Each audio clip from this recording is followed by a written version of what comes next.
I think I would say that I've always been a very like upbeat person, and I just like to just be and then there were times when I noticed that I wasn't really laughing as much. I didn't want to hang out with my friends. I didn't really want to do anything aside than like my schoolwork.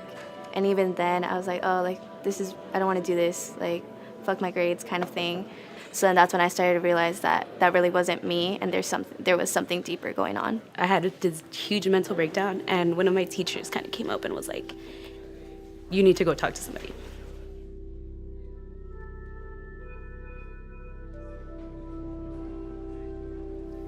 I'd gotten kicked out of my house. I'm 14, and I said, like, fuck it, it's fine. That was better than enduring the abuse.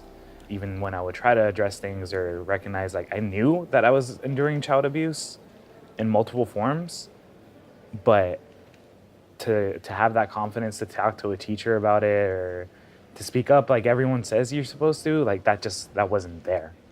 And as kind of part of the pathway, if you will, of like trying to get me back in the home and having things work out, one of the deals was I had to go to therapy, and I was okay with it. I would never tell my parents about it because I wouldn't want them to worry. And I feel like once you say like you have depression, it's like all of a sudden like you're done. Like you're like super weak and there's no way to get you out of it. And I feel like when you say you're depressed, it's kind of like people will think, oh, well, like you're just being lazy, or like that's just like your own mentality and that's up to you kind of thing.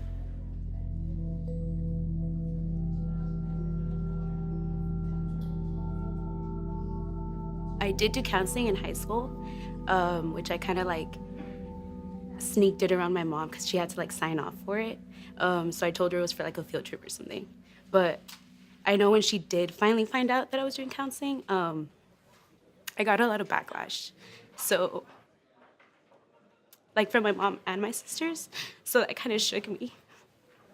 So I think coming to college and trying to figure it out, like I was just like, I don't want to do it. Like, if my family was kind of looking at me that way. My bad.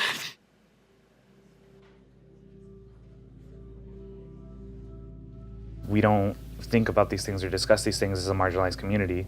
Depression or anxiety, these are rich people problems. We don't have that. We don't have the luxury of addressing that. These negative experiences where I had mostly white therapists, even of the Latinx therapists that I had, they were white, very privileged, very much an experience that did not mirror my own.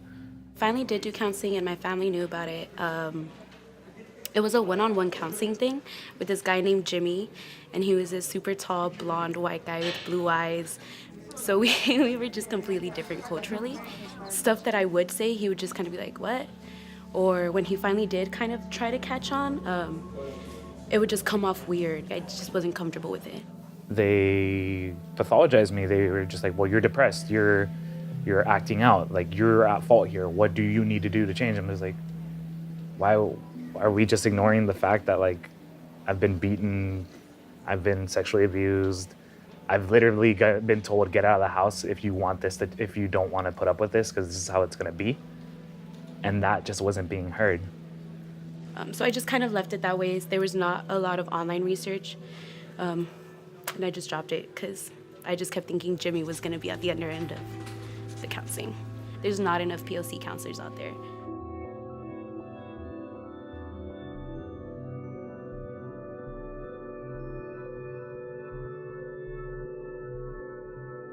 I had a lot of trauma and 8 really, really bad therapists that were just not understanding what the realities I was living with. And it was honestly one person that kind of flipped the whole thing on me, and I saw what good therapy could be. So the process for me to find the counselor that's perfect for me was a very long journey. I think it took me, 3 semesters, if not 4 semesters. It's kind of like, dating, really. I feel like we do have a lot of resources on campus for mental health. I just feel like a lot of students don't either know that they exist or utilize them to their full extent. It's hard to navigate, especially when you don't know where to start. I personally didn't even know we had a school psychiatrist until a year ago, probably, when I tried to see one. But even then, it was kind of really hard to get a hold of them. One thing that doesn't get talked about often is that the CAPS services, the counseling and psychological services, is actually very much oversaturated, in that typically a university should have about one counselor for every 1,000 students, but here at San Francisco State, as of 2017, if I recall correctly, there's about one counselor for every 3,500 students, so that's 3,500. There's about 8.5 counselors for 30,000 students here at San Francisco State. The 0.5 is like, credibility and training and whatnot. So it's very, very undersaturated. During finals and midterms, it's very hard to get. You usually put on the 2-week wait list for the psychological services, which is very inconvenient for the students.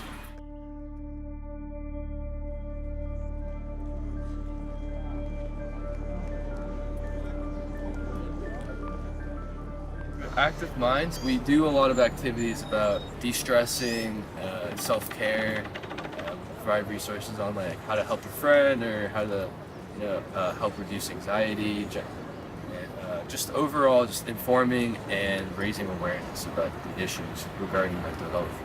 Like when I saw the therapy dogs, it was like it wasn't until then that I realized like, oh my gosh, I'm so stressed right now. Like a dog is perfect, So I started like utilizing that and kind of looking up whenever they were available. As a peer educator, I think we emphasize self-care for our students.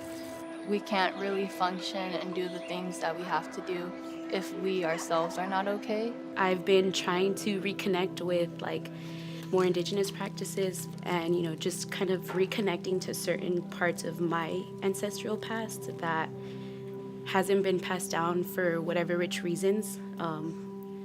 A lot of it trying to assimilate into American culture, right? Because that's what our parents believe to be, that's what's gonna help us, in which in reality, that's what's destroying us. Whether it's being in those spaces where it's almost like a reclamation, that is what a lot of people go to heal. And that's really, I think, one of the best tools to take care of yourself, is finding something that really grounds you, a community that understands you where you don't have to explain things, and really just a way to express yourself that in a way that you can be fully vulnerable and not feel any pressure otherwise.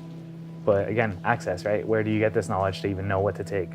There is people doing this work. There's a lot of people kind of addressing these things. One might seem hesitant to that, because like, how real is any of this? Like, no, it's real. We've just been taught it's not, because Western psychology wants to pump us full of drugs that aren't going to do anything besides like numb emotion.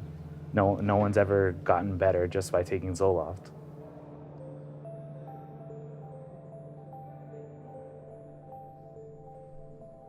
So with mental health, just like maintaining, I think of it just like maintaining physical health. It's not just it's not just like an once in a lifetime kind of achievement, or it's not just a goal that you have to hit and then you're good after that. I think of it like your physical health, something that you have to work on like a daily, weekly, or a consistent basis.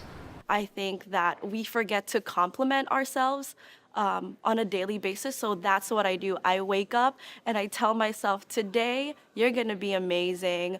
And it helped me a lot, actually. I know it sounds very silly to just be out there, looking at yourself in the mirror and be like, you look beautiful today, but it really just that self-positivity helps a lot. I realized like I have time. I can just take 5 minutes out of my day, 10 minutes out of my day to just calm down, maybe watch a television show or listen to some music, do some of my hobbies, and then I go back to work.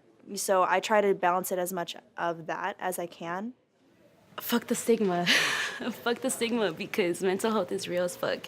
And more of us than less of us are affected by this, whether we want to acknowledge it or not, especially our Black and brown youth. Even if they don't want to say it out loud, even if they aren't ready to seek help, they have to acknowledge it within themselves. Like, okay, this and this is going on, this is affecting me. And I acknowledge that this is affecting me. So I think acknowledging it is always the first step, which sounds cliche, but then once that happens, it's kind of like, okay, now I know that there's this stigma, but what can I do to break off that stigma? I thought it's so silly. I thought that there was something wrong with me if I go to the counselor. Yes, there is something wrong. That's why you're feeling anxiety. That's why you're feeling depression. There is something wrong, and you're not able to fix those things if you're not talking it out to other people. Feel free to challenge your therapist. Don't be scared to shop around. And that one always throws my clients off when I tell them, like, correct me. They're like, what do you mean? You're supposed to know. I'm just like, I know certain things. I know how to navigate certain things, but I don't know you. You know you. Mental health, it doesn't just pertain to students with serious mental illnesses, or just, it's not always at the most extreme cases, but that mental health is an everyday aspect of life, and that we all deal with mental health, and we all, to deny that there is mental health is to deny that we have emotion. If we don't have the answers, coming up together as a community, like, together we're gonna figure this shit out, because it's not easy, and you can't do it by yourself, especially with stuff so sensitive like mental health. I think I would just kind of be like, thanks for coming to me and trusting me. So what do you want to do, and how can I help you move forward?